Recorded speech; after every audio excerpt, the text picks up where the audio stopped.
Three, two, one. Hello and welcome to episode 204 of Ruse Radio. We are back at it again with a very special guest. What? Special guest. Please introduce yourself, sir. I'm Tony Scardino, better known as Professor Pizza. The Professor Thanks Pizza. for having me. How does one become Professor Pizza? It sounds like it's going to be like a superhero origin story. You Absolutely. know, Professor Pizza. It's just such a legendary name. I appreciate that.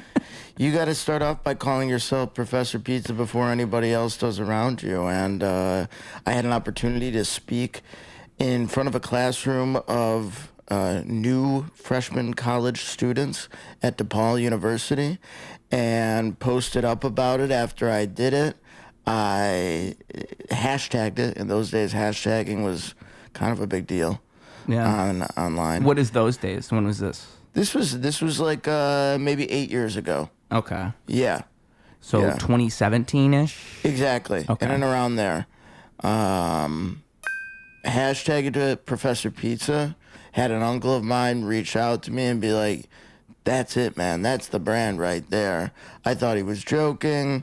I thought I was still trying to take myself more seriously as a chef at that time. Were you just going by your regular name? Yeah, exactly that. Okay. Tony. But then thought about it long and hard, and I was already at a stage at that point where I kind of knew I wanted to open up a pizzeria. If I was ever going to open up a restaurant, I wanted it to be a pizzeria. So I was like, look, pizza is something that inherently should be a fun time. I think you're maybe taking yourself too seriously here. This is a fun name and an opportunity rather to differentiate yourself from every other, Tony Italian name chef out there that is also making pizza. Right? Yeah. There might be a lot of Tony Italian name chefs out there, but there's only one Professor Pizza. Right. And so I stuck with it. And it is my superhero, my rapper name, if you will, your rapper name, I like that. Yeah, it's like not everybody knows who Curtis Jackson is, but a lot of people know who 50 Cent is, right? Right. And, I mean, when did you get like the logo and all that stuff? Was that at the same time, or was that afterwards? No, it came later, and I'm on to my second version or iteration of my logo. The first one was done by a dear friend of mine, Muhammad Naki, who's an incredible artist and jeweler. He made this ring right here. Nice. This is a Half Evil ring, another Chicago-based creator. Yeah, he made my first logo, and I rocked with that for a couple of years, and then I wanted to just kind of beef it up and, make it look like a little bit more official, and I reached out to an artist by the name of Jeremy Fish, who I'm about to do a pop-up with. I don't know when this comes out, but soon, before October. We've got a collab coming out, but he's an incredible artist himself as well. And for those who don't know, it's like, I don't know what the original one looked like, because I was going to describe what the new one looks like. A stripped-down version of this current one. Okay, and it's a piece of pizza with a mustache, the glasses. Exactly. Yeah. Yep. And it was always that?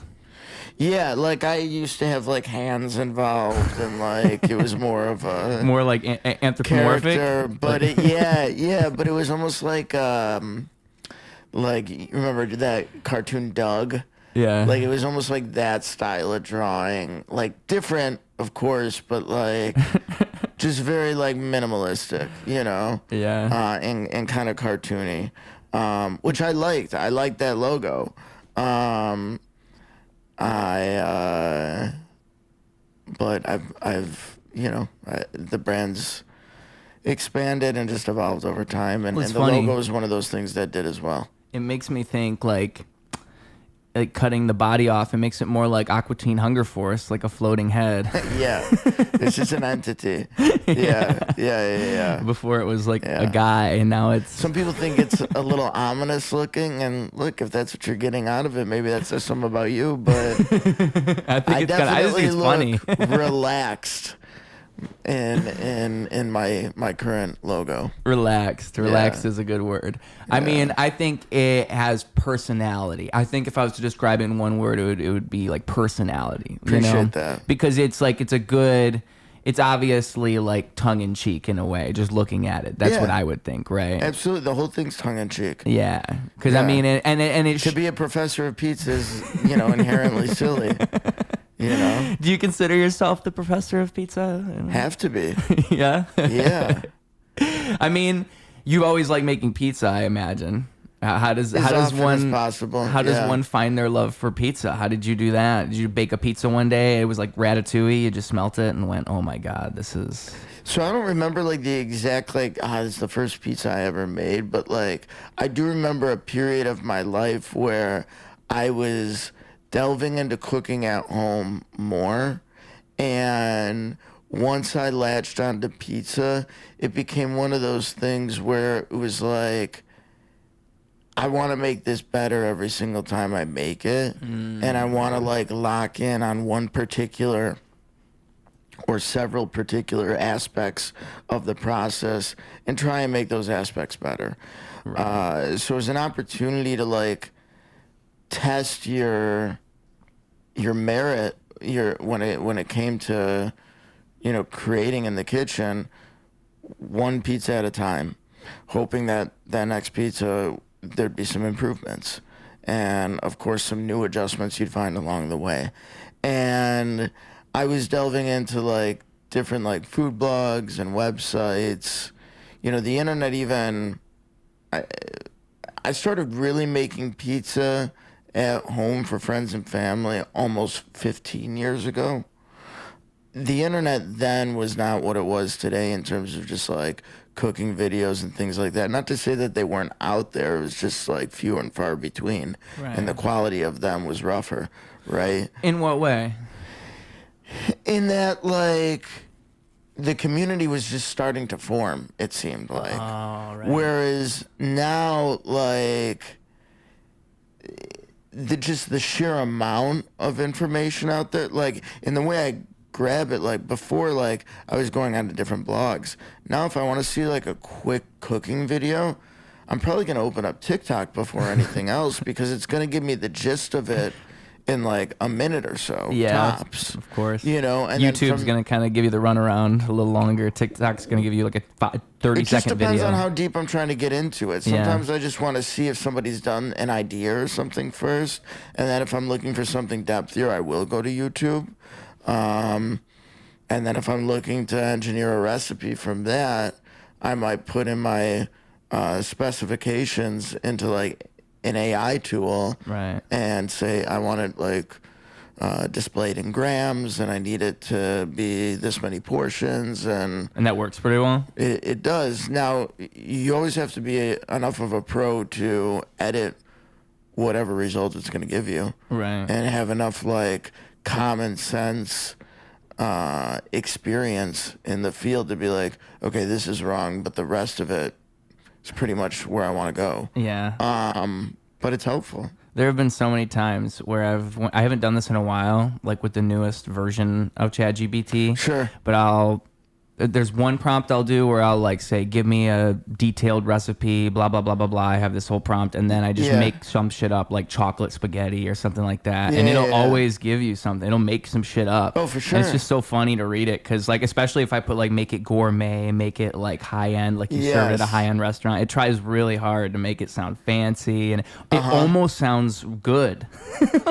And you can just make crazy things up. I mean, I'm trying to think like, it's just the most random, like, chocolate spaghetti's a good one. How about coffee steak? Coffee steak's a good one. Coffee steak. You know what's funny is you keep on like saying things that aren't as crazy as you mean them to like. That probably would work. To be well, I mean, you think of like chocolate sauces and like savory food. You think of like mole sometimes, and pairing that with a pasta could potentially be good, like a chicken mole pasta sort of thing. And then what was the other example?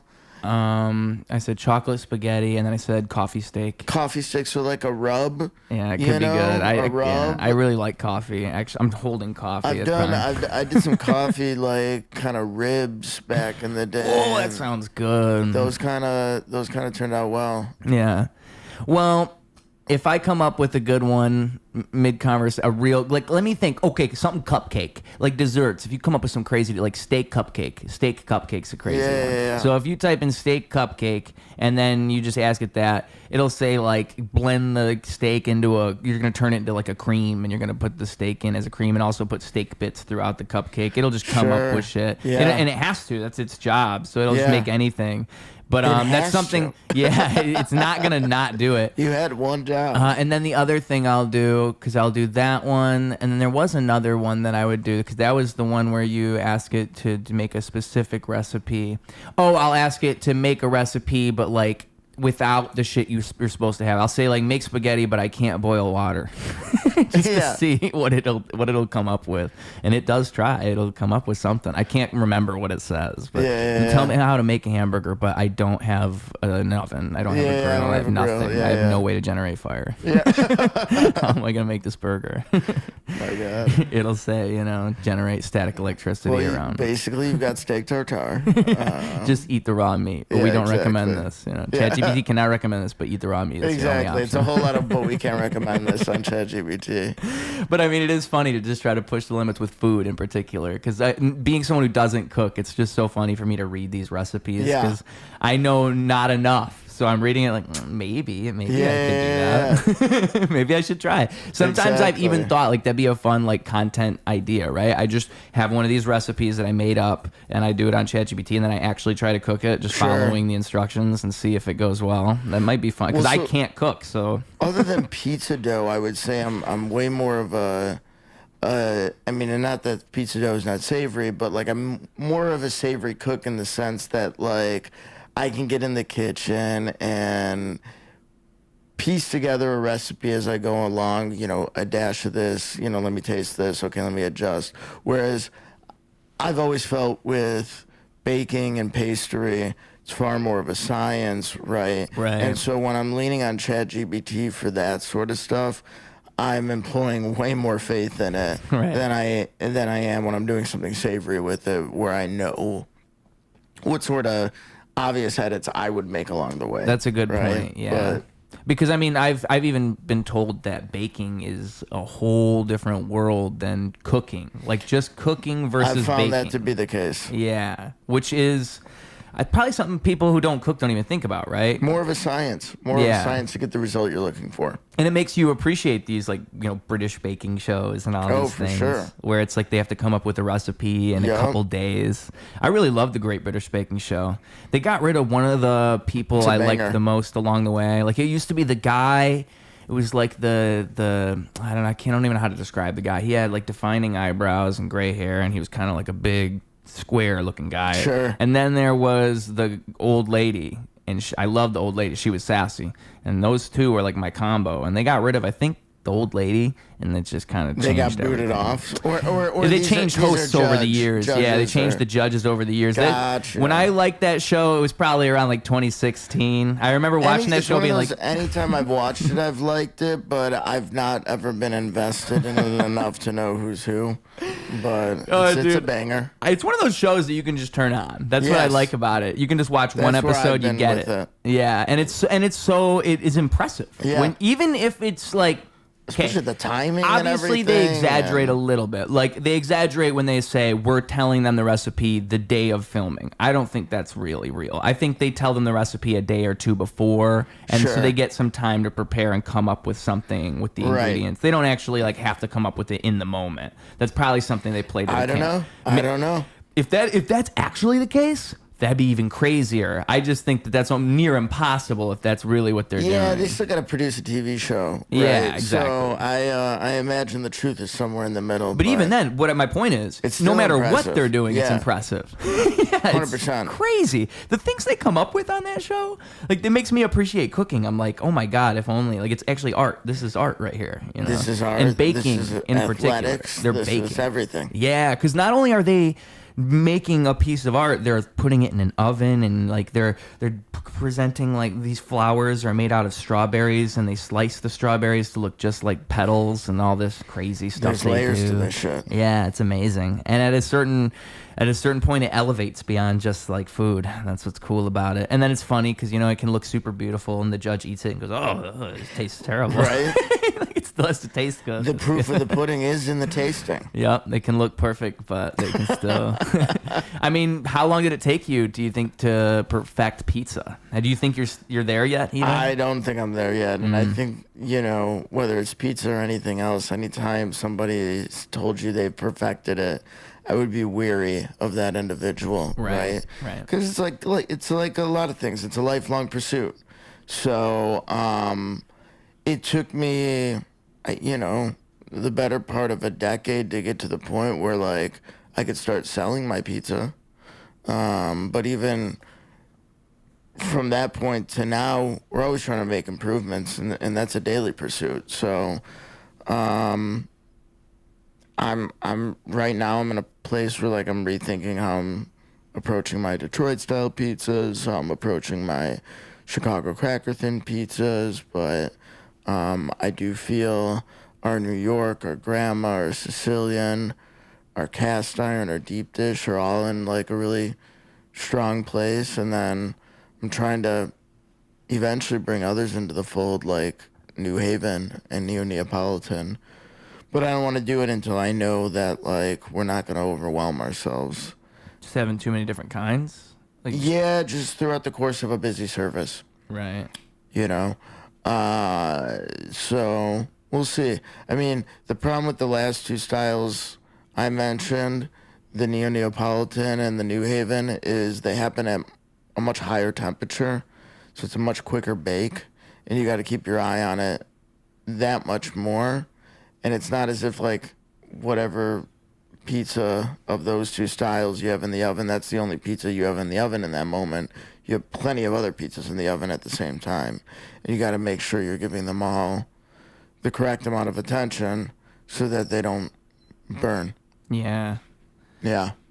And you can't get like a small little oven to bake just one of those pizzas. You have to have it. It's funny that you say that because that's exactly what I have. I have one off to the side that's a Gozney natural gas oven, and that's the oven that I would do the neo-Neapolitan and the New Haven out of. Yeah.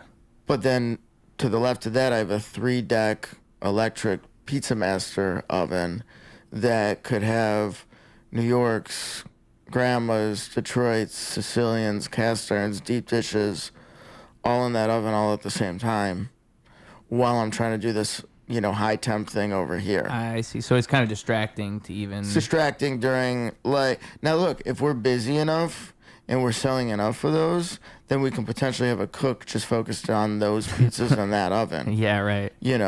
But it's a process to get to that point. What is... are they just crispier because they're baked? Why would... what's the difference? A New Haven can be. It's certainly got a deeper char on it, but it's crispier near the edge and softer near the interior. And the neo-Neapolitan's going to have like a raised outer crust, or we say cornicione, which is like Italian for crown. It's going to have like a raised cornicione, but the whole thing's going to be pretty soft and pliable, right? That's a wetter pizza, and that's because of its high temp, quick bake. Some people like that quite a bit. I like it quite a bit when it's done right. Other people, they want a crispy pizza no matter what.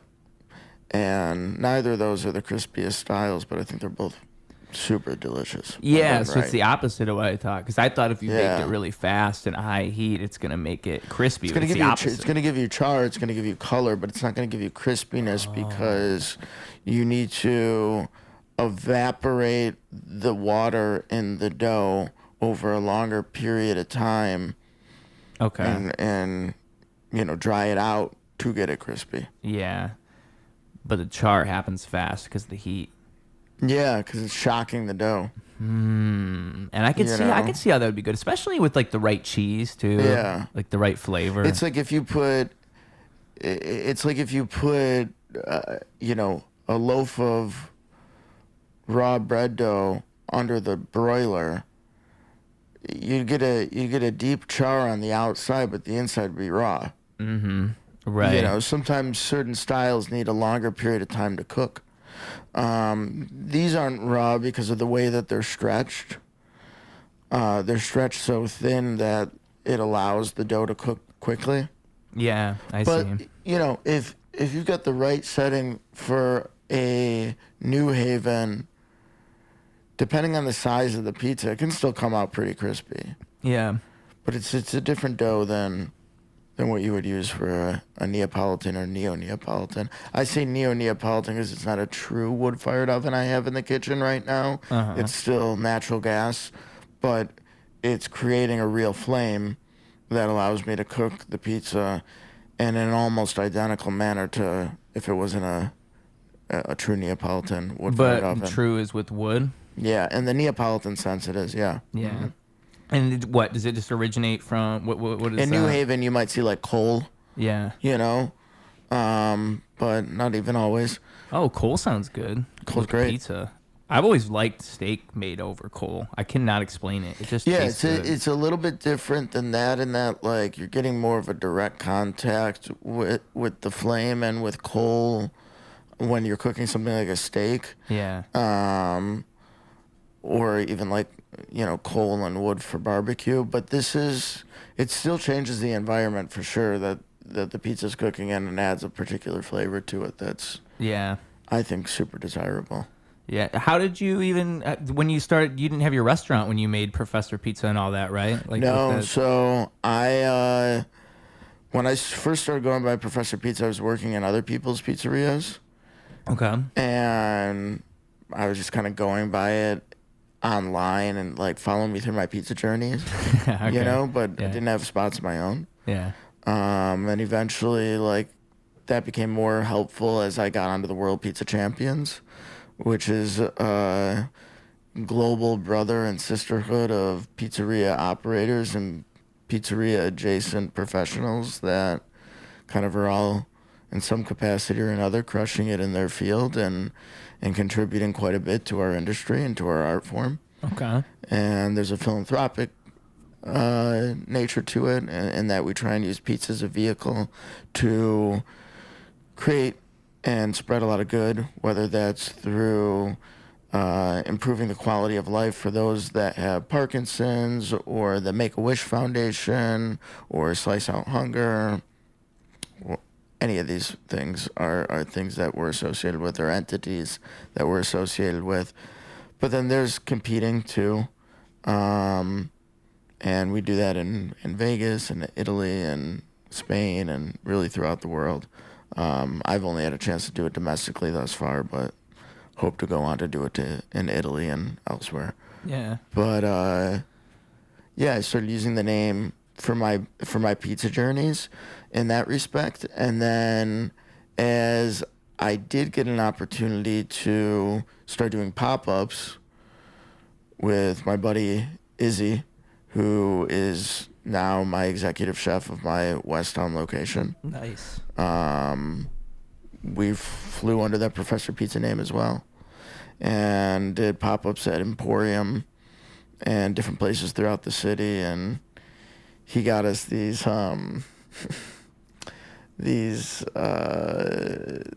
like lab coats made with the original logo on them.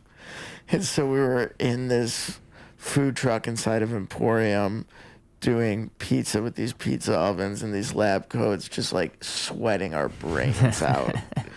But it was fun. And people remember stuff like that. So those were some of the humble beginnings. And that leads to the restaurant. Eventually. The pandemic really led to the restaurant more than anything, because those initial pop-ups were pre-pandemic. They were probably 2018, 2019. Okay.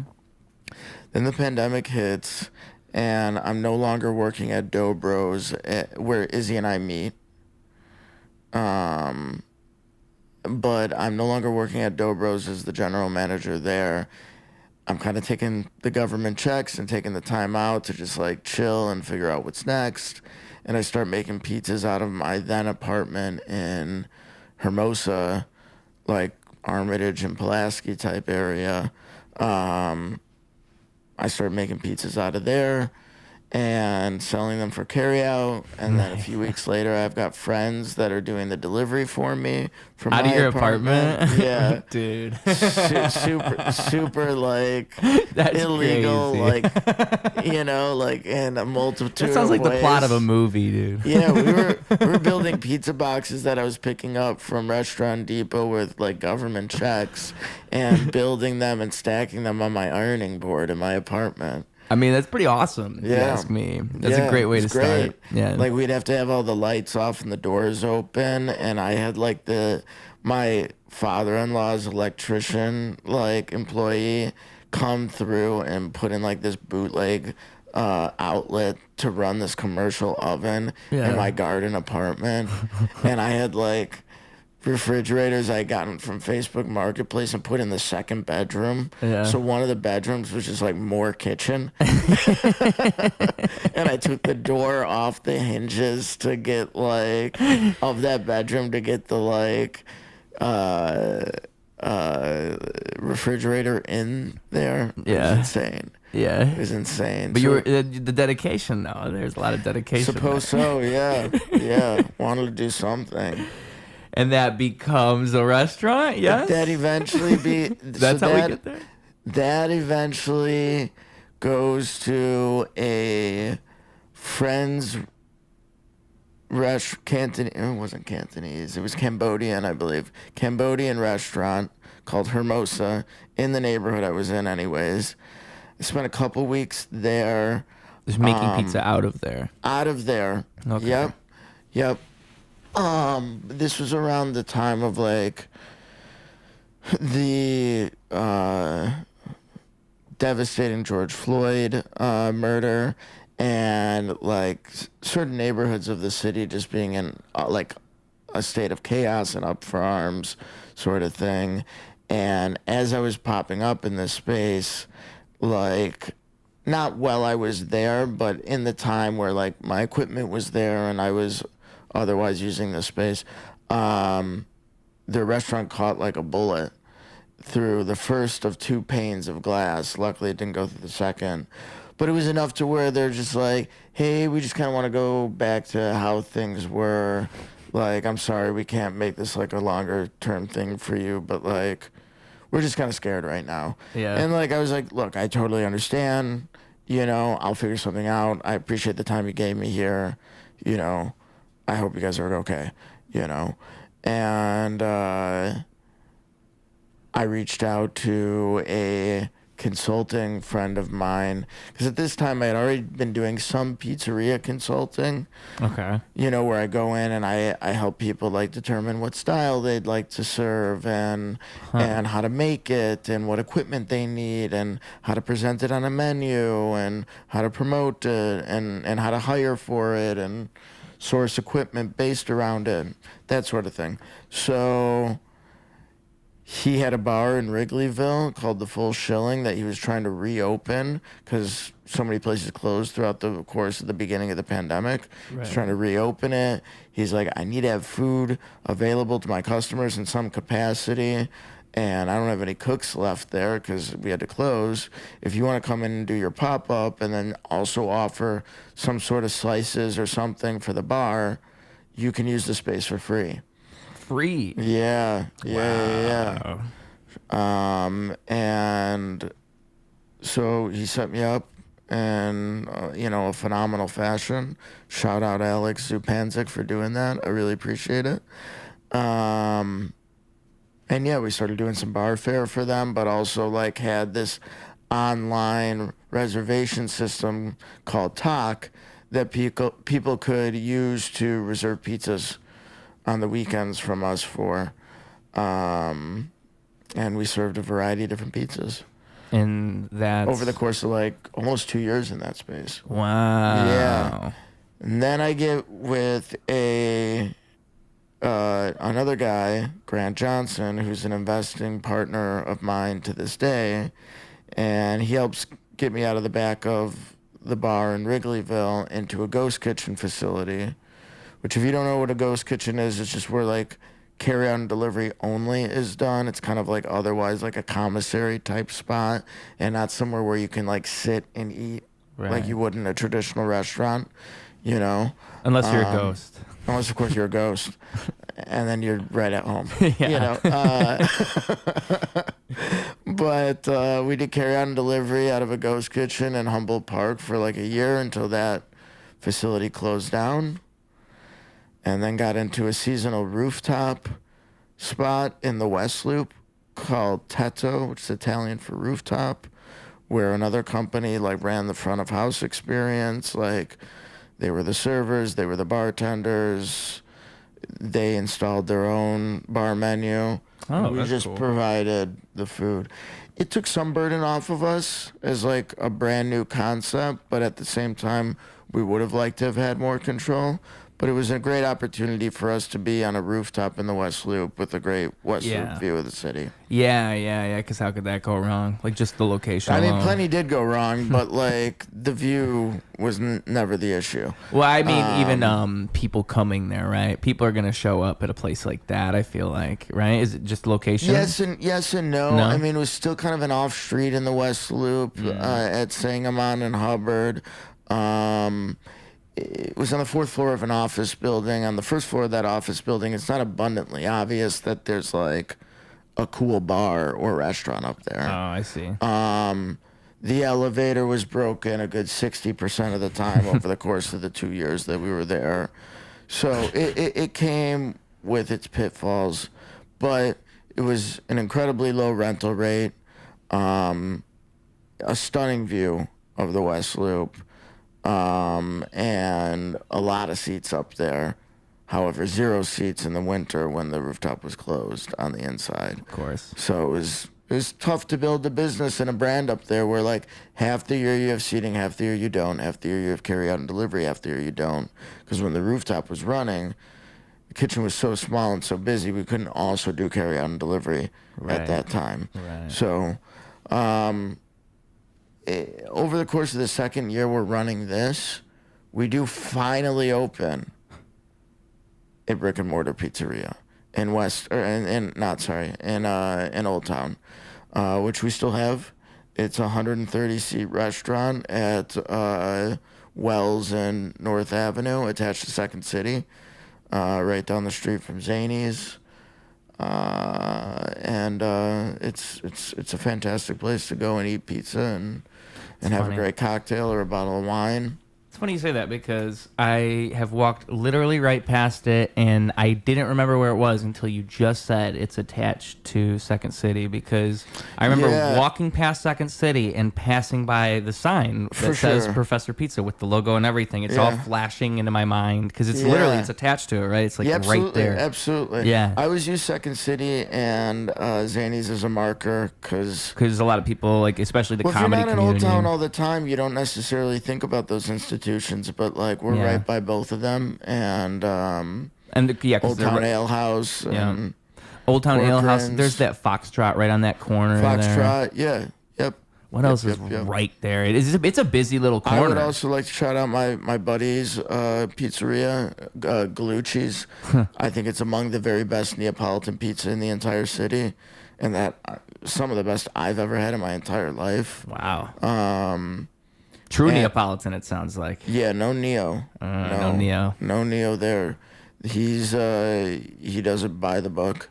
Just incredible.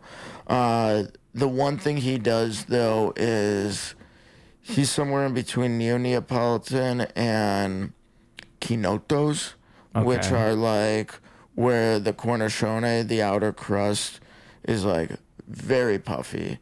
And there's like more attention to fermentation and hydration, and like an elongated dough, a dough that's had more time to mature than a younger dough.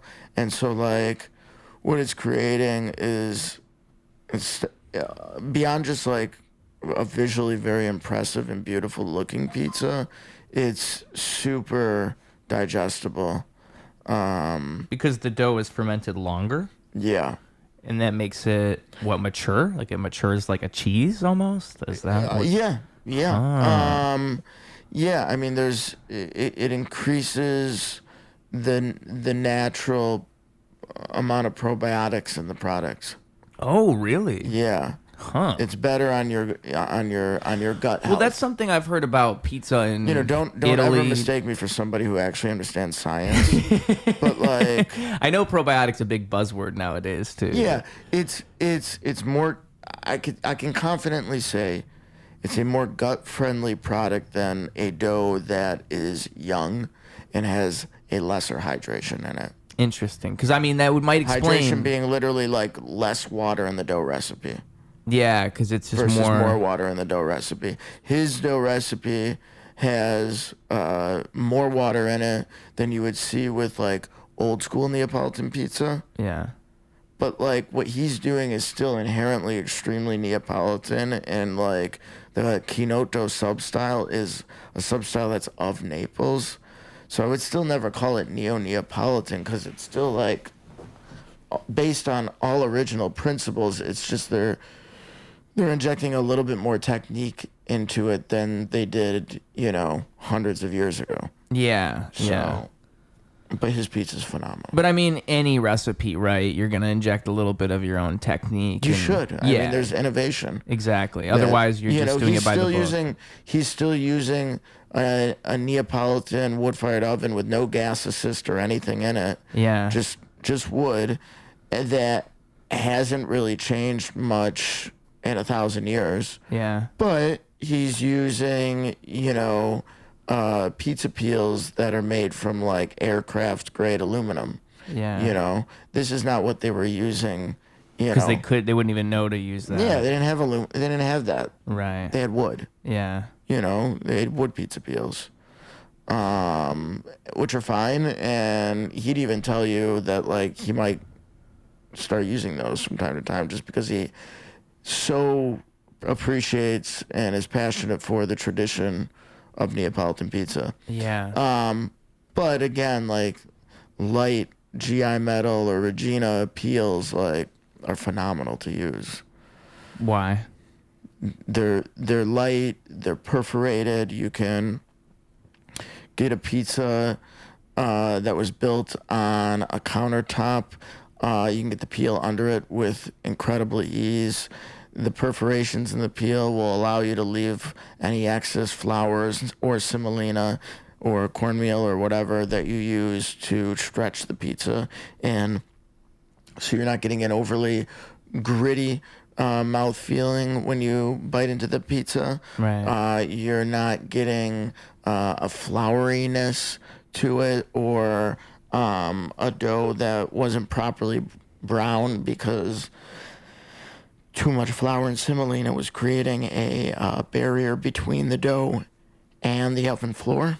Right. Excuse me. So these are all factors that like a better peel can fight against.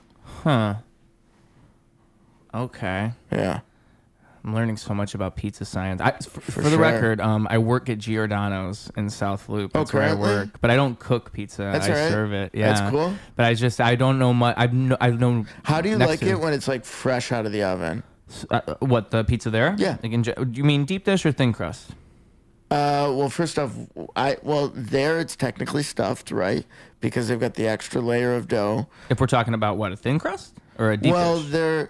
They're deep pizza. Yeah. It's technically not deep dish at Giordano's. Oh, really? It's technically stuffed because they have that extra layer of dough on top below the sauce. Oh, that You makes know a what I'm talking difference. about? I know what you're talking about, but I didn't know that. Yes, that makes it a stuffed pizza as opposed to Lumalnati's would not or Gino's East. Right. Or Paisanos or, name it, Eduardo's or whatever. They don't put I dough don't think on. Eduardo's is stuffed. But whatever. Yeah, they're not putting that extra layer of dough on top that would make it stuffed. Oh. It's an esoteric detail, but it makes it its own thing. But It makes it more like a pie in a way. Yes. So just the way you're talking about it leads me to believe that if you're going to eat a pizza there, you're preferring the thin crust.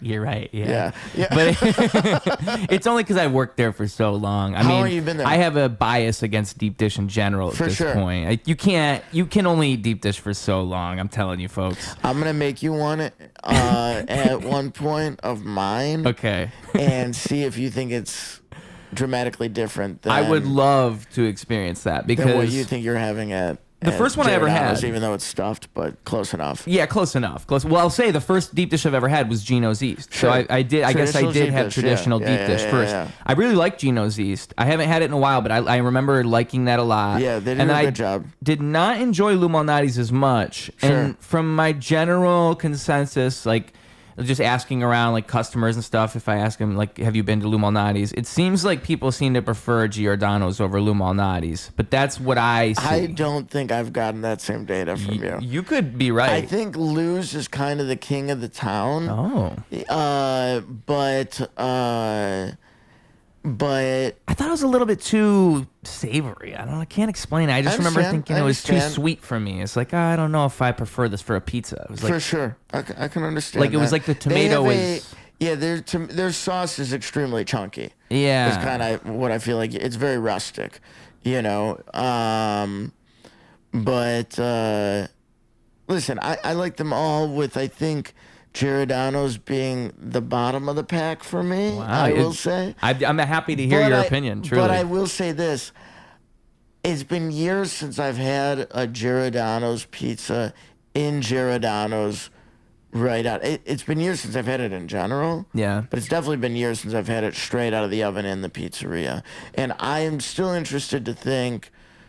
It sounds like you still like their thin crust right out of the oven. I like to think. I also like the deep dish if it's like the right deep dish. I enjoy it. I just don't prefer to eat it. If I was going to go there and get it, I would ask for it to be well done. A deep dish. Yeah. I'd ask for them to make it as well done as they could because I feel like it's got a lot of weight to stand up to. Mm-hmm. And I'd go light on the toppings. I'd go probably like sausage and I might even just leave it just at sausage. Really? Yeah. Because, I mean, it's as soon as you start introducing a lot of toppings to it, because at these traditional places, they don't do a lot of par baking or par cooking of their toppings, which I'm a big believer in. Okay. Because with pizza toppings, if you're putting on the majority of them raw and they're not super thin, I put some of them on raw. But the ones I do, there's things like onions that I'm doing super thin so that it chars in the oven. Right. Right? And if I par baked it when it was that thin. Par baked it what? Just means doing like pre-baking it a little bit? Yes. Yeah. It would kind of incinerate it. Yeah. But if it's a thicker cut and it's a different vegetable that inherently has a lot of water in it, like a bell pepper, I'm going to par bake that.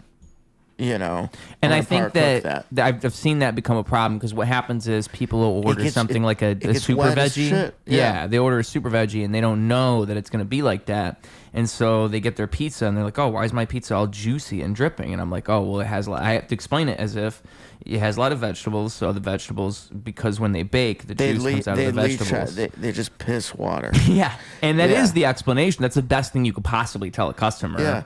But you're telling me this is the solution. Par bake them.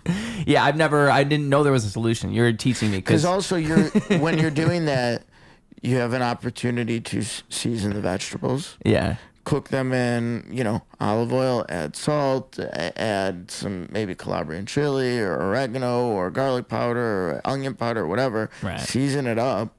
Make them better. And concentrate the flavor of the vegetable by leaching that water out. So Because I don't know how we no got one onto wants a that, juicy but- pizza. Nobody wants a juicy pizza, and I'm not like juicy from the vegetables cooking inside. Depends. Of it. Yeah, exactly. I mean, the spinach is like that too. That'll happen with the spinach as well. Right. Yeah. And I almost said sausage and spinach because I like the combo, but they put so much on there, and that is such a offender of water that it's very hard for you to like get a spinach pie at any of these deep dish places. And I'll say that. But it is good. It is good. It's delicious. It is good. Yeah. But you're cementing the fact that you're fork and knifing it, which like Yeah, right. if it's properly baked, you can pick up a slice. Yeah. Yeah. But it is dependent on like what toppings you have on that. Like if it's just sausage, you can do it, or pepperoni, you can do it. It really any of the vegetables is when you start. I mean, I think mushrooms another big one. Just any vegetable is going to hold water, and that's going to happen unless you par bake them. Yeah, you got to par bake, par cook. Yep. I mean, I'm sure most of it is just what you're streamlining it. You have all these locations. Because the other thing they do is their toppings aren't toppings in the traditional sense because the sauce is still above it. So they're steaming in there.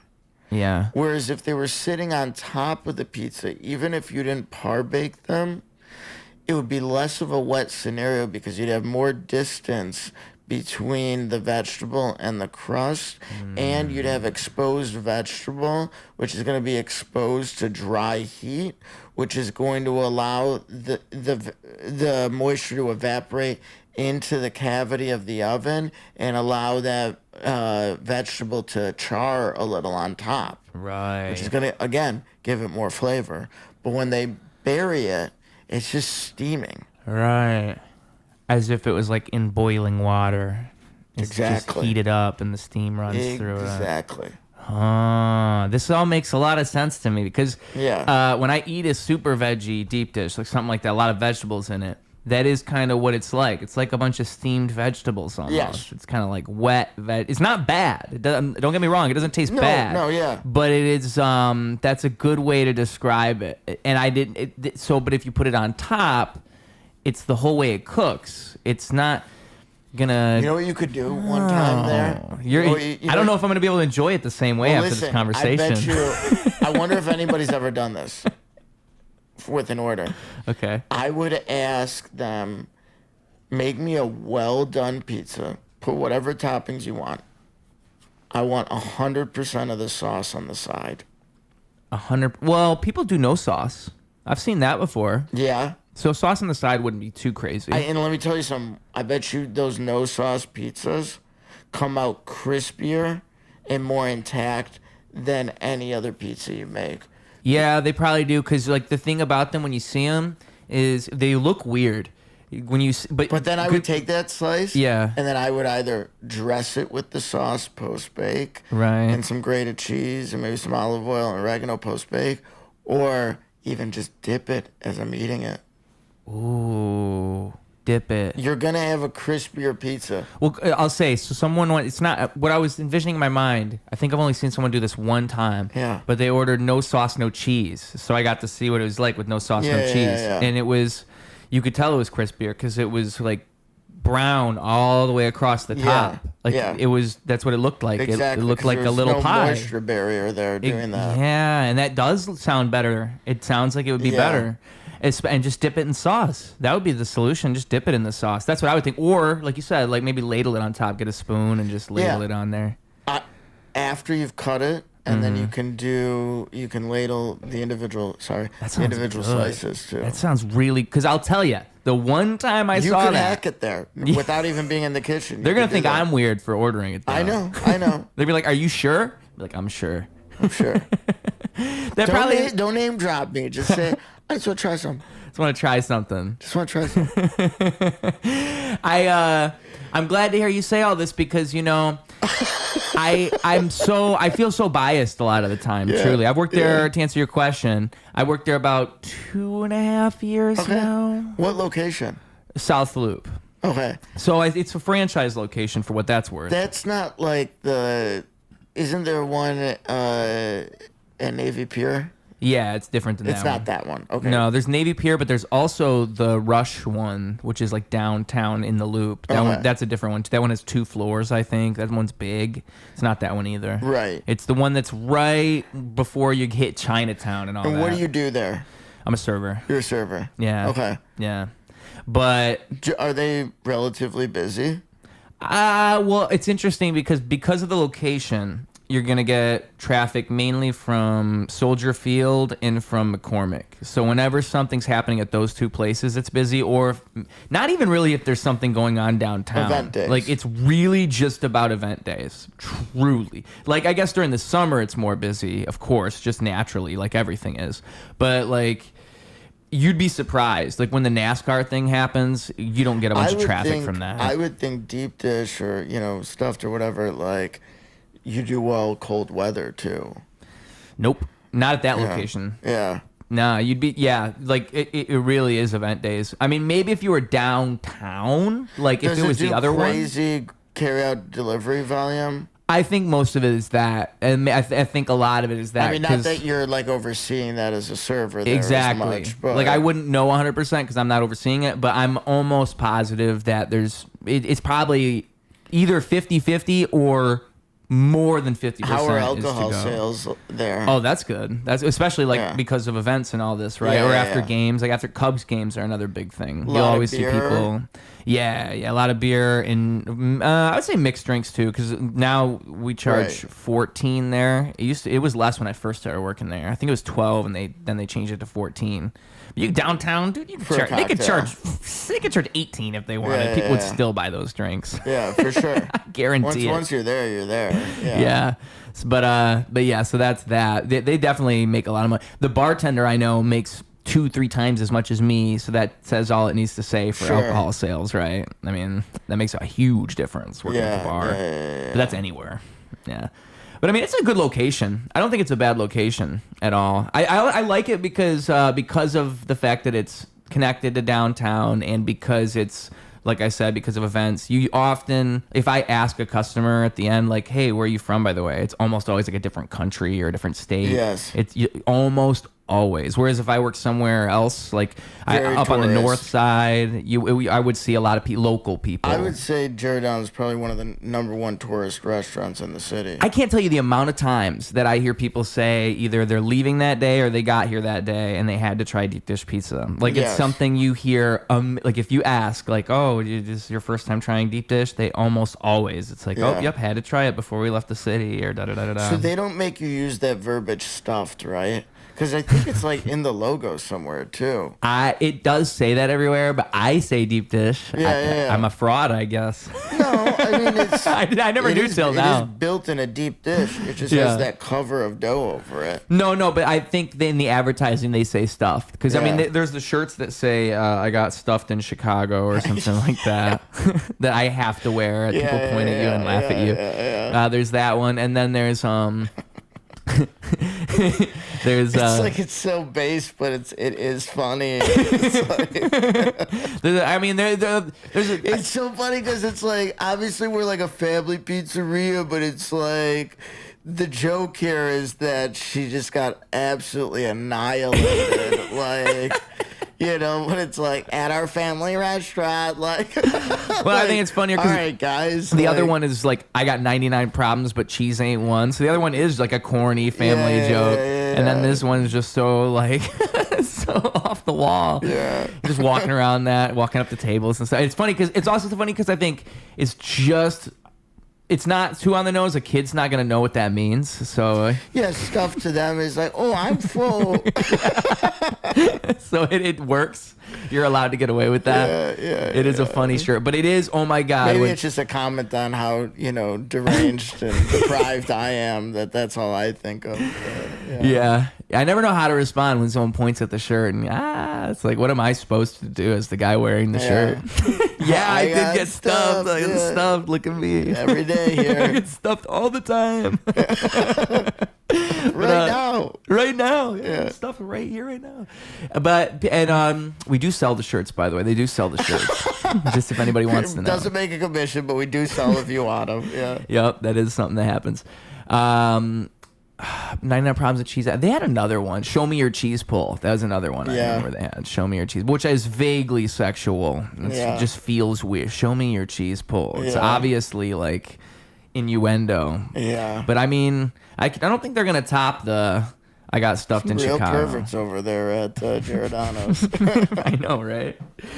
But anyway, yeah, I'm biased. So it's good to hear you say all that because I'm surrounded by this pizza all the time. And so I don't really, to the point where it's legendary. I think the thin crust is pretty good. I'll say that much. Yeah. I do enjoy their thin crust quite a bit. I don't know if I've ever had their thin crust, or if I have, it's been years. It's not bad. I mean, again, I'm biased. Do that kind of like lattice thing with the crust on the edge? You know what I mean? Where it's Describe it to me.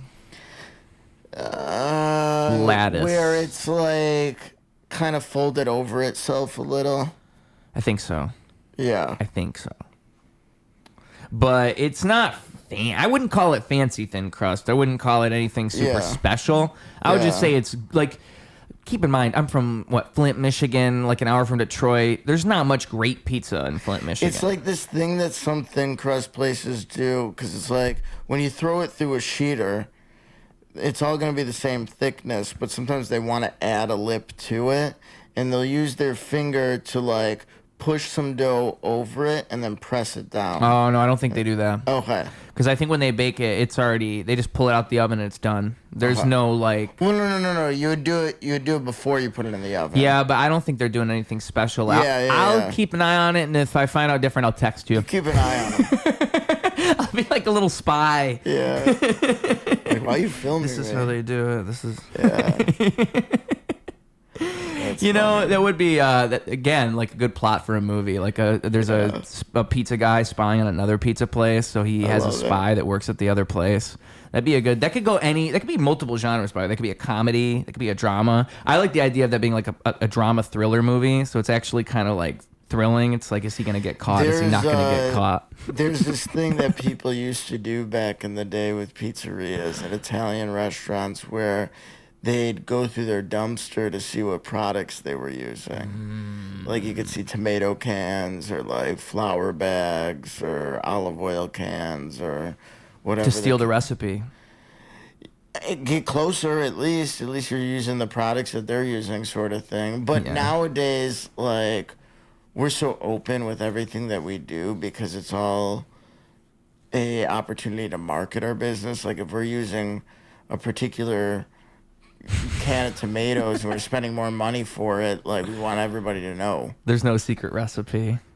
Yeah. Not as much. Not to say not at all, but not as much. Right. Yeah. Yeah, that is true. Well, I mean, even like, I think it's just something you observe everywhere now, right? Like people doing podcasts and all this. I think now that you see like interviews with politicians and actors, like these are people who never would go and do a 2-hour conversation before. But now all of a sudden we're in this world where it's kind of expected of you to like go and just explain everything for an hour and a half. It's a new wave of celebrity for sure. I mean, and it kind of like even just social media does that, where it's kind of hard to be like in the 90s you had actors, you knew nothing about them. You knew nothing about these people except maybe they had like a girlfriend or a wife and like it's some other famous actress. And you might know that. And you might know little bits like of them from tabloids, but you don't know their social media personality. To your point is like that stuff was out there. Like there's People magazine and, you know, all of that stuff out there. But you had to have a vested interest in it. Yeah. To like know that stuff. Now it's like it's almost like an obligation. It's almost like you feel like you kind of have to go out there and give people all the info. But yeah, no, I just feel like it's an obligation. Like it's like something that you feel like you have to do now. Like and before it used to be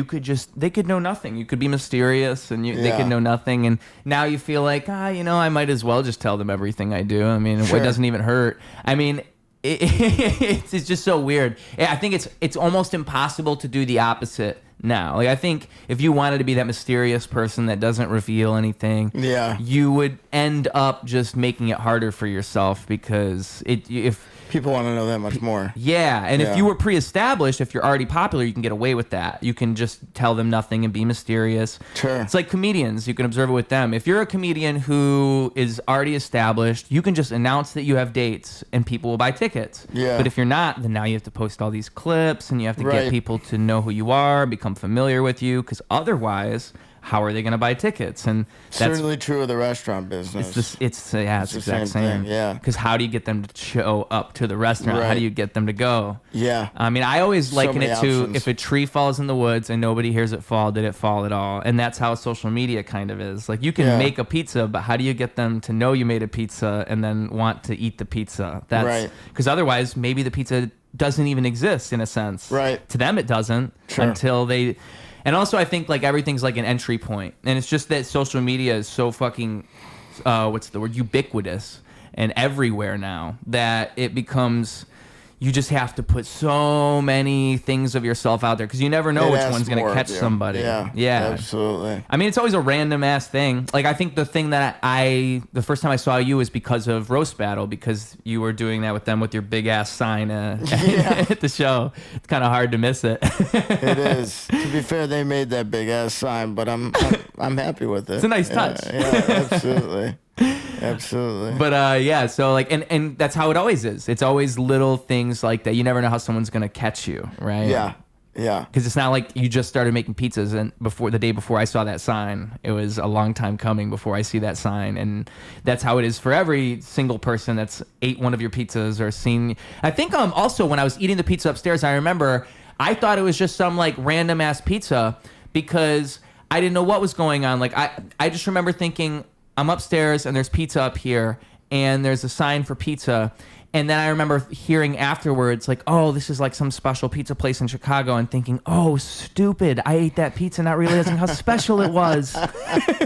Because I had like one piece and it had like those little dollops of ricotta on it. For sure. I was like, oh, this is cute. But I did not know. It. I did not elevate the pizza in my mind properly. It was good. It doesn't ask that of you. It doesn't ask that of you. You're just supposed to enjoy it if you see it. But I mean, it makes me excited for the next time. I'll tell you that much. Awesome, man. I appreciate it. And that was my first impression. So yeah. But it's always something, right? It's always the some roast random battle thing. thing's been cool, and like just the connection with comedy in general has been cool. And for me, like I just have a general interest in that, and by nature of being in the hospitality industry, if you're not able to somehow figure out a way to incorporate your interests into your work, it's going to be hard for you to carve out time for yourself, right? Yeah. So pizza's always been that opportunity for me to be a part of the hang, whether that's stand-up comedy and bringing it to green rooms, or similarly bringing it to green rooms for DJs in the dance music scene, which is like I used to love Chicago house music and hip-hop shows and whatever, and have had a couple of opportunities here and there to bring pizzas to events like that as well. I'm big in the cannabis and the hash scene. That's been an opportunity for me to be a part of those hangs and be around different, purveyors and growers and glass artists and things of that nature. So for me, it's just been about incorporating my passions into work so that I can, again, carve some time out for myself. So it's been cool that it's also been this vehicle to promote the business, because you see the pizza in all these, natural settings. So yeah, and I think like one thing that's cool about something like that is you realize how much crossover there is with everything. Like, it gets you in all these places that have nothing to do with pizza in this way, right? Like, for sure. Like music and comedy and all of that, Podcasting, like, yeah, you just don't expect that when you're just making a pizza. Sure. And it's none of that should be the reason you're making the pizza. I mean, hopefully just because you enjoy that. Yeah.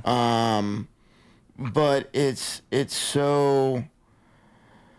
so hard to promote yourself in general and to separate yourself apart from the pack in the hospitality world. There's so many different options out there, so many great options, so many other great pizzerias. So for me, like, I'm going to take every opportunity I have to get my brand out there and attach it to something else that you may or may not normally associate pizza with. Right. So people know me for all of these things now, whether it's, bringing pizza to the comics or DJs or cannabis events. Like, fashion, whatever the case may be. So I enjoy it. I mean, I feel it's cool to hear you say that because I feel the same way about hip hop in a way and rap. And I think like one thing that makes the novelty of what I do work, and I think it's like true to life in a way, is that it's not really about like you can't put the rap in a box and make it like you can just take it and put it in this other situation and make it work. It's about contextualizing it and making like justifying things and making it and also making it bigger than itself in a way. Yeah. And I think that like that there's something special that happens if you can find a way to blend things just right, you know. Well, it's like the clip you showed me before, like you knew that the perfect context for you being able to do that at a comedy show was without them really having pretty much any knowledge at all of the fact that you were about to do it. Yeah. You know, and for me, the context of bringing comics pizza really started off with like, no offense to most of these clubs, even clubs that I consider great, like usually comedy club food is pretty dog shit, yeah. You know?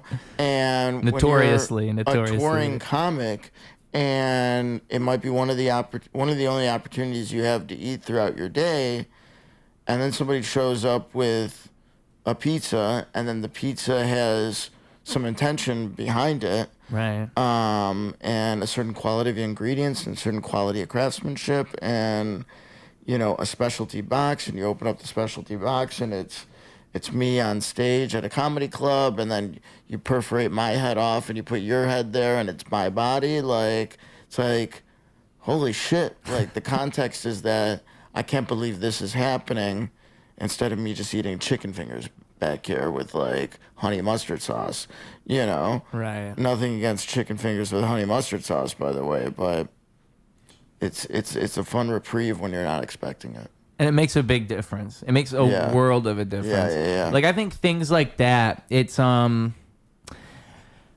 don't know. I would say it's like the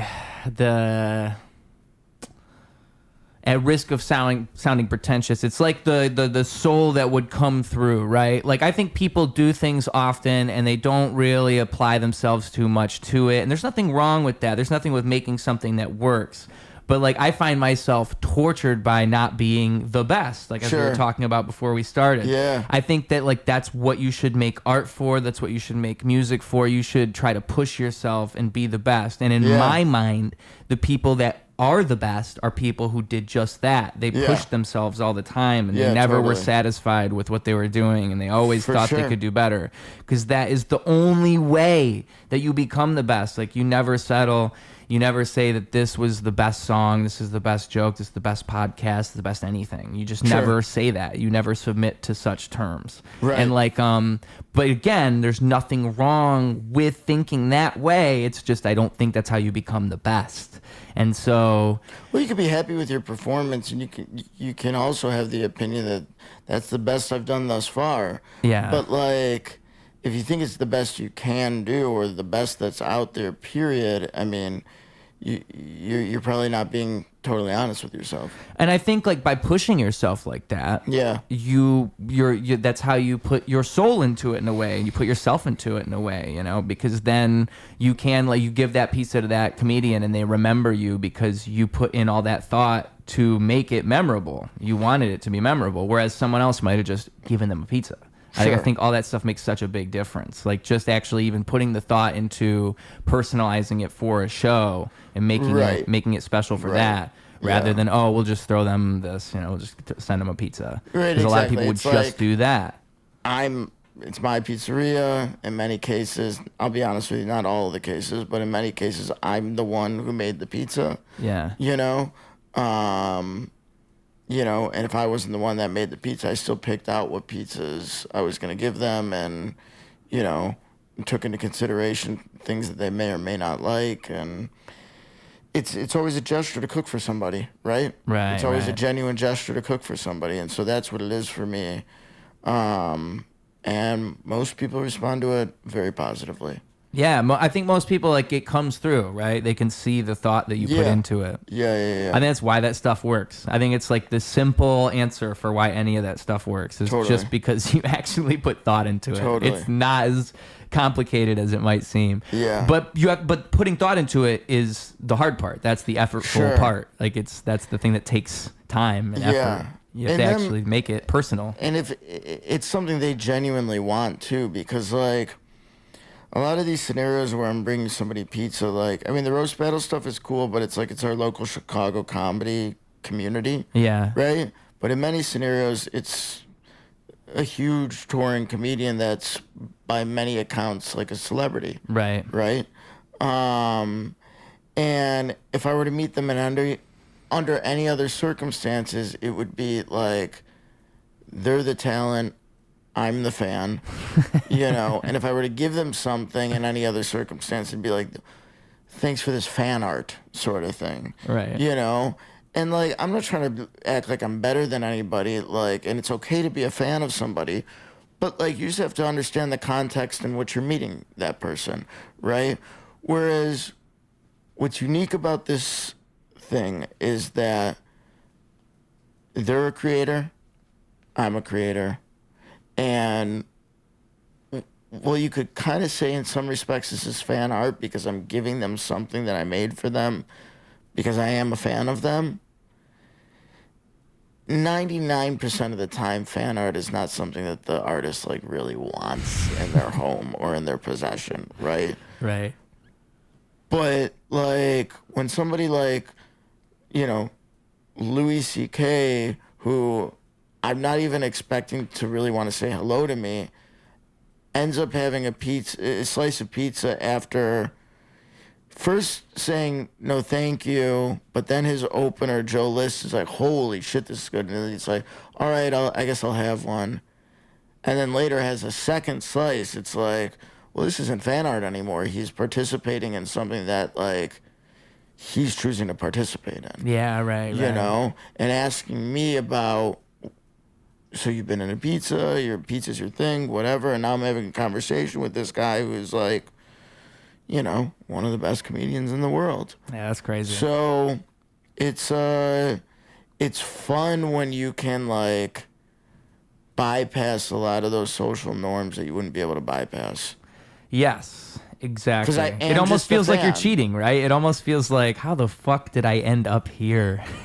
Well, to me, I almost look at it the opposite way. It's like, if you're standing in line and paying something to see somebody or buying a piece of merch that they're going to sign so they take a picture with you, I almost think, like, that's cheating. Yeah, right. Whereas it's like, I had to figure out how to get to you, and then once I figured out how to infiltrate, I had to have something that you actually want. I like your verbiage. Get to you, infiltrate. I mean, the thing is like, they don't want you to know how to get back there. And it's not that I'm sneaking back there. Yeah. But I'm establishing the relationship in advance, and I'm usually establishing it with somebody attached to them. You know, It's a just- tour manager, an opener, Yes. a pre-existing relationship with a venue, Yeah. any number of those things. It's funny to me because I always feel that way with, like, this podcast, is that it's really just this opportunity for me to meet people. That's really what it is. For sure. I mean, of course, it's like I respect it it. earns its own purpose just through existence. We'll be friends after this. Yeah, you know? and that's what's beautiful about it, right? Is you meet so many. I love that about it. Yeah. But it is such an opportunity. Like, I can safely say, nothing has led to more opportunities than doing this right here. I'm jealous. I've been trying to get one off the ground, but it takes a lot. It does take a lot, and you seem technical enough to be the one who's doing everything. It's because I've always recorded my own music and all this. So I've always had the recording equipment and the computer and all that bullshit. So it's not daunting for you to be like, I now have to edit this, clip this. Exactly, right. You But know, I mean, distribute even this. then though, my advice always is, like, just start while it is trash. if you look at the first episode of this show, that's what I tell everybody too. Yeah, it's true. Like it has to be bad because you're not going to start and it's good. Like so, no matter what. So you might as well just start now while it's bad, and then you can just look at it get better over time and feel good about that. I'm still working on it, but I mean, I'll say too, the first episode of this show is me driving my car, holding my phone. There's no video. It's just I recorded it while I was driving my car in like 2018. And you posted it. Yeah, that's on Spotify. It's there. That's episode 1 of Ruse Radio. And that's awesome. The first like 4 episodes are like that. They're so bad. I don't even. I hate going back and listening to those because I'm thinking, what in the world? Like, who is the guy? Were you just talking into the void, or did you have a guest? I think it was just me. I started doing the guests around like episode 7 or 8. Okay. But and every episode since then has had one? Pretty much, yeah. And the guest is really, I think there's people who do solo podcasts, but that takes a lot. How about Tim Dillon, huh? Right. Like, insane. Tim Dillon, Bill Burr, and then there's one other person that comes to mind, but they're not going to pop in my head right now. But those two are fantastic at it. Does Mark Maron always have a guest? He's always with the guest, always, yeah, okay. And I just think with Maron guy. If you're good at talking and just riffing, you could do a solo podcast. But there's just something, I think something happens when you have, I actually don't even like having 3 people. I think there's something happens that's nice with one person and just me. Whereas you have 3 people, you start to have this weird. To juggle a little. Yeah, you're juggling. Juggling is a good word. It's like you're trying to keep something on track, but there's too many cooks in the kitchen in this way. I hear you. Whereas if it's just me and you, we can get somewhere.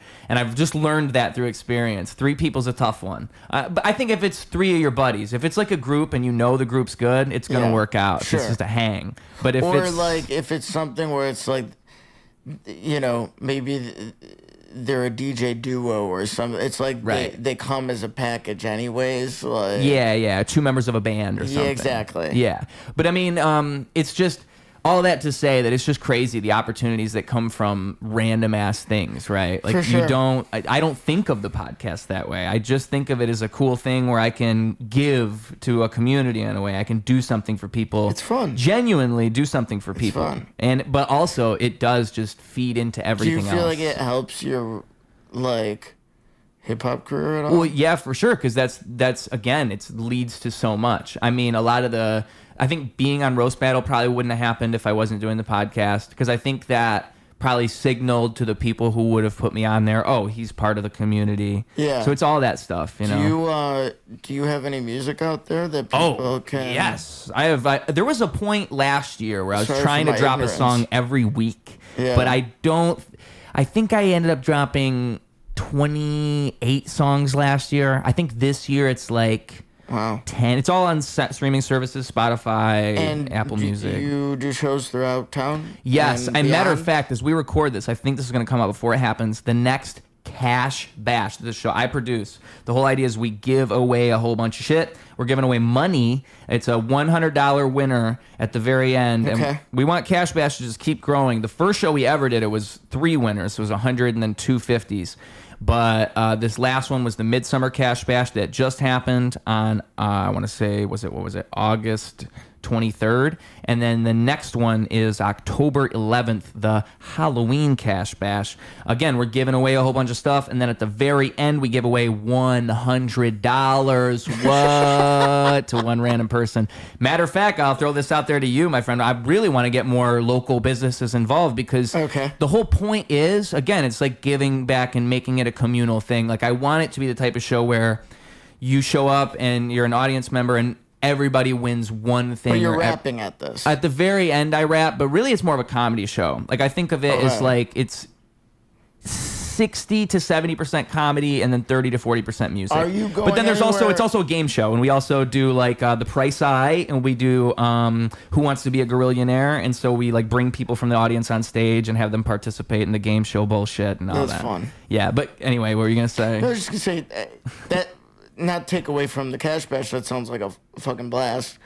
Do you ever have any more traditional concerts where it's like, this is just a Ruse show, I'm at Sub T's, I'm rapping? That's the goal. I think that I've done well enough to 23 songs in a year. That's a fucking decent album. Dude, I could do a whole hour set if I had to. Yeah. How I think about it is like I like that I do things backwards, and I know that's going to pay off. So I don't think I've had like a traditional like show at a venue that was a music show. And I almost think that plays to my favor because I think I've developed this weird like grassroots thing within the comedy community. So now that's all just going to feed into when I do finally have that show at that music venue because there's already all this support from these other artists that's Where would just you already like there. to have that? I think Sub T's a good spot. Yeah. I've thought about Sub T already. Sub T, what's that other? It's like a good hip hop show spot. What's the other one that's right? It's in South Loop. Reggie's would be another good one that comes to mind. Yeah, Reggie's would be good for also, again, the same type of thing, Cash Bash, like a comedy fusion Lincoln thing. Hall.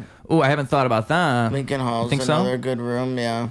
Yeah, because, I mean, I wouldn't want to do, if I was doing a hip-hop show, the real thing is, like, I think the type of hip-hop I do is more of an old school, like classic hip hop type of thing. And I think a lot of modern hip hop doesn't necessarily blend with that. And I have to find the right people. Fuck all those places. You know where the best show for you to have your first show would be? Probably. Tell me. Dorian's. Why?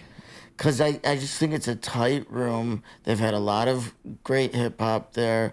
Brings a fun crowd. There's like good drinks there. And like...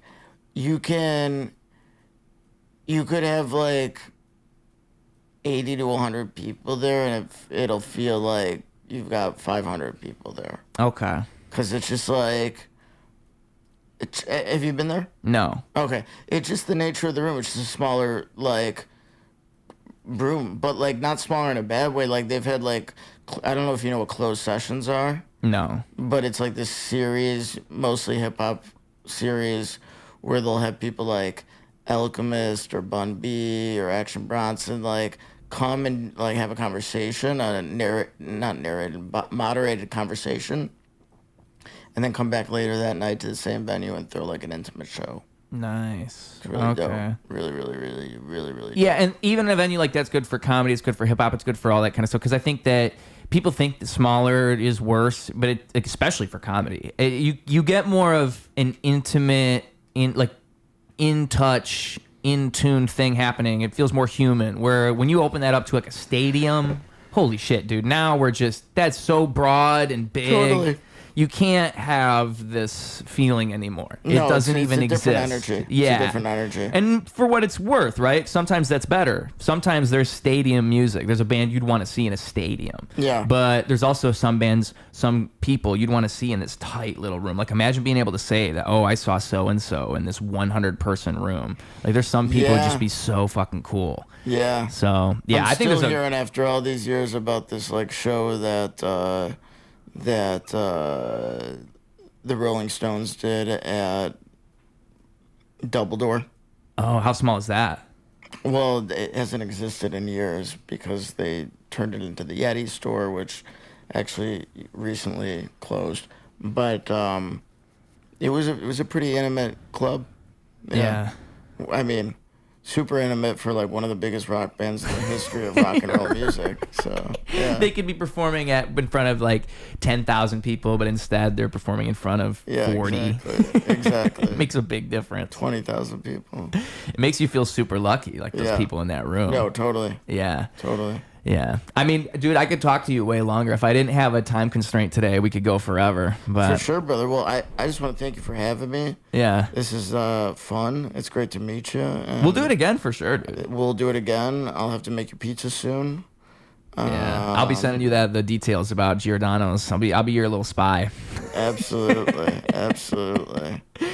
Maybe there's a Giordano's Professor Pizza collab in the future. Ooh, I could be the connection. I had one with Gino's East. Did you really? Yeah, we came out with merch and everything. That's cool. Yeah. Shit, dude. Yeah. So, anyways, thank you, brother. I appreciate you. What we always do at the end here is Yeah. one, a message for the children, all right? There's the kids on the school buses that have been listening to us this whole time. They know that we're really wise men. We're professors of modern times. We know things that other people don't know. And so now you're going to give them a little nugget of knowledge that they can carry on forward throughout their lives. They can use it and they can abuse it. They can use this knowledge and put it somewhere, and it's in you, and you're going to give it to them. And also, second, the social media. You're going to tell the people where they can find you because they've spent all this time with you already on this tremendous journey that we just went on. They might as well go spend some more time on you on your tremendous journey. So you tell them all this stuff. The floor is yours. Okay, beautiful. So I'm going to piggyback on it because it's something I usually say in these podcasts anyways, and you beat me to it, which is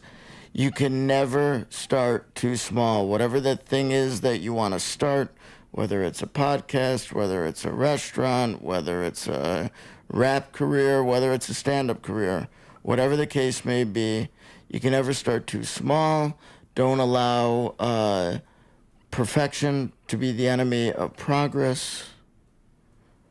Just start. So that's my one piece of advice. The social media is Professor Pizza on Instagram. That is our digital front door. We just opened up at 1374 West Grand Avenue in the historic, stretch of, Grand Avenue right there. It's becoming kind of the new / original Little Italy of Chicago. Then, of course, you can find us in Old Town at 1610 North Wells Street at Wells and North Avenue, attached to Second City, right down the street from Zanies, where you can see Roast Battle. Hell yeah. Awesome stuff. Awesome stuff. Folks, I like that quote. What was that? Progress, perfection? Yeah, don't allow perfection to be the enemy of progress. Wow. I've never heard that one before. Yeah, and that's a really good one because I cannot tell you. It actually drives me insane the amount of times I see people just like put up their own roadblocks and all these things. Like I think the best advice, the best lesson of life is to just create the thing and just go and just make the thing because even once you've made the thing, it's not perfect and you just get better and you just get better and you just get better. But you would never have gotten started if you didn't make the thing in the first place. Like people won't even take the first step, but they'll make excuses not to take the first step. And that's the thing that's maddening to me because I see it time and time again. So it's the best life advice you could give anybody is just take the first step because you're going to drive yourself crazy not doing so. What's maddening to me about it is that I have figured out how to do it with starting my pizza career. Yeah. But there are other things in my life where like I have not chosen to listen to my own advice yet, Right. I'd like to start doing stand-up. Haven't really done that yet. I'd like to get in the gym. Haven't really seriously done that yet. So it's like I say it just as much to remind myself as I do to tell others. And perhaps you hit the nail on the head there because maybe the reason it bothers me so much is because that's somewhere in me, I see that same quality. For sure. And so when I see others exert that quality, I'm like, I know it's in me. I know it's in all of us. I know it's in me, and I hate it. I don't like it. Because I know for a fact there's probably 10 things I could get done as soon as you walk out this door, and I probably will not do them. It's the way that. And then at a certain point in time, at a certain point in life, you realize everything is just a matter of getting, checking things off a list. Like, Yep. There's a big list. Get 1 to 3 of those things done, and one at a time. And before you know it, it's everything. Yeah. But get started, folks. Just get started. Once you get off that bus, you go do something cool. Okay, that's what we're doing here. Thank you for being here on Ruse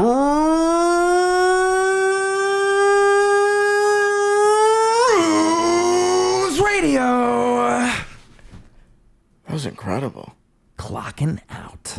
Double down, competition couldn't help him to rock. Missed the whole time, holy fell through the flock. That's an ordinary miracle, wealth to the block. It's a balance in the character that's calm and collect. It's apparent his caricature is lost in the mess. It's hysterical, the picture that